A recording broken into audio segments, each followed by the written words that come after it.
2024 பாராளுமன்ற தேர்தலில் நம்முடைய பாரத பிரதமர் நரேந்திர மோடி அவர்களை மட்டும்தான் நம்பி தென்காசி பாராளுமன்றத்தில் இருக்கக்கூடிய சகோதர சகோதரிகள் நீங்கள் வாக்களிக்க வேண்டும் என்கின்ற கட்டாயம் உங்க எல்லாத்துக்கும் இருக்கு. இன்னைக்கு பாருங்க, நம்முடைய முதலமைச்சர் மு.க. ஸ்டாலின் அவர்கள் ஒரு விழால இருக்கார். பக்கத்துல பிடிஆர் அண்ணன் கம்மன் உட்கார்ந்து இருக்கார். ஆல்ரெடி போதுண்டா, நான் எதுவும் பேசவே மாட்டேன். முதலமைச்சர் அவர்கள் சொன்னார்கள், பிடிஆரை ஏன் நான் நிதித்துறையிலிருந்து மாத்தினேன் தெரியுமான்னு. உங்களுக்கும் தெரியும், எனக்கும் தெரியும். அவர் நிதித்துறை அமைச்சராக இருக்கும் பொழுது சொன்னாரு, மகனும் மருமகனும் 30,000 கோடி ரூபாய் கொள்ளையடிச்சிருக்கானுங்க அப்படி. அந்த டேப்பை நாங்க வெளியிட்டோம். நிதித்துறையிலிருந்து மாற்றி ஒரு டம்மி துறையை கொடுத்தார். ஆனா இன்னைக்கு முதலமைச்சருக்கு பிடிஆர் அன்னைக்கு இன்னும் சனி விடலின்னு நினைக்கிறேன். உடனே பிடிஆர் அண்ணன் முகத்தை பார்த்து, நான் ஏன் பிடிஆரை மாத்திரன்னு தெரியுமானார். பிடிஆர் அண்ணன் மனசுக்குள்ள நினைச்சார், நானே கேட்கலையா, நீ விட்டுருங்க, அமைதியா இருந்துக்கிறேன். இப்ப எனக்கு அமைச்சர் பதவினாவது இருக்குது. 2 பேர், ஒருத்தர் புலால் சிறையில் இருக்கிறார், இன்னொருத்தர் சிறைக்கு போக இருக்கிறாரு, அமைச்சர் பதவியில் அமைதியா இருந்து.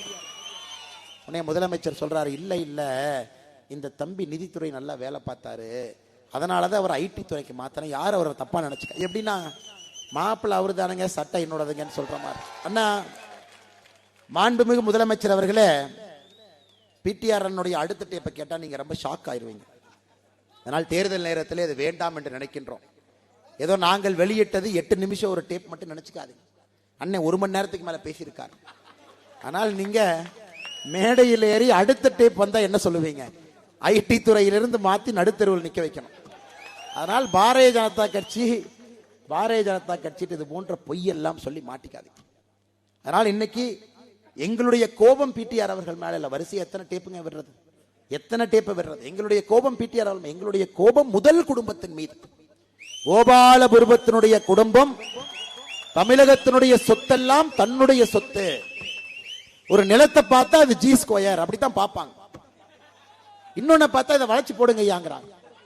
இன்னொன்னு பார்த்தா மருமகனை போய் பார்த்துட்டு வர சொல்லுங்கிறாங்க ஐயா. இன்னொன்னு பார்த்தா நம்ம பையனுக்கு தேருமா இந்த சொத்தை போய் வாங்கி போடுங்கிறாங்க.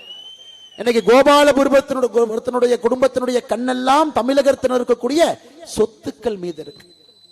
அதனால் பிடிஆர் அவர்கள் பேசியதை வெளியிட வேண்டிய கட்டாயம் எங்களுக்கு இருந்துச்சு.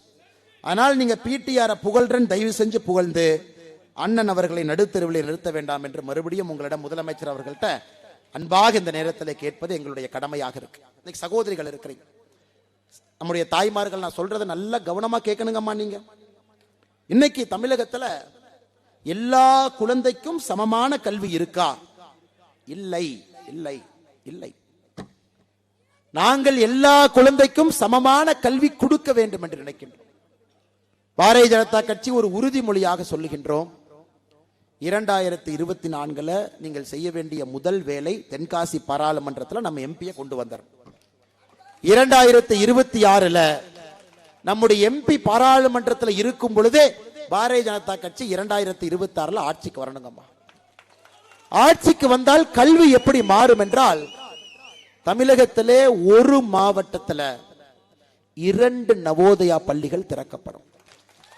அந்த 2 நவோதயா பள்ளிகளுக்கும் கருவமீரர் காமராஜர் ஐயா பெயரிலே அந்த பள்ளி இறங்கும். இலவசமாக முற்றிலும் இலவசமாக ஹாஸ்டல் வசதியோடு, அங்கேயே தங்கும் விடுதியோடு உங்களுடைய குழந்தைகள் யாரெல்லாம் ரேஷன் கார்டுல 25 கிலோ அரிசி வாங்குறீங்க, ஏழையிலும் ஏழை என்று சொல்லுகின்றோம், இல்ல 5 கிலோ அரிசி நான் வாங்குறேன், நான் கூலி வேலை செய்யறேன், என்னுடைய வருமானம் 1 லட்சம் ரூபாய்க்கு கீழே தாங்க இருக்கு, 2 லட்சம் ரூபாய்க்கு கீழே தான் இருக்கு, நான் கூலி வேலை செய்யறேன், யாராக இருந்தாலும் உங்களுடைய குழந்தைகளுக்கு இலவச கல்வி கொடுக்க வேண்டியது எங்களுடைய பொறுப்பு. எங்களுடைய பொறுப்பு. உங்களுடைய குழந்தைக்கு மட்டும் தரமான கல்வி கிடைச்சிருச்சுன்னா, எவ்வளவு பெரிய பணக்கார பையனாக இருந்தாலும் கண்ணை பார்த்து நேருக்கு நேர் முறுக்கேறி நிற்பான். செய்திகளை உடனுக்குடனும் துல்லியமாகவும் தெரிந்து கொள்ள சப்ஸ்கிரைப் பண்ணுங்க.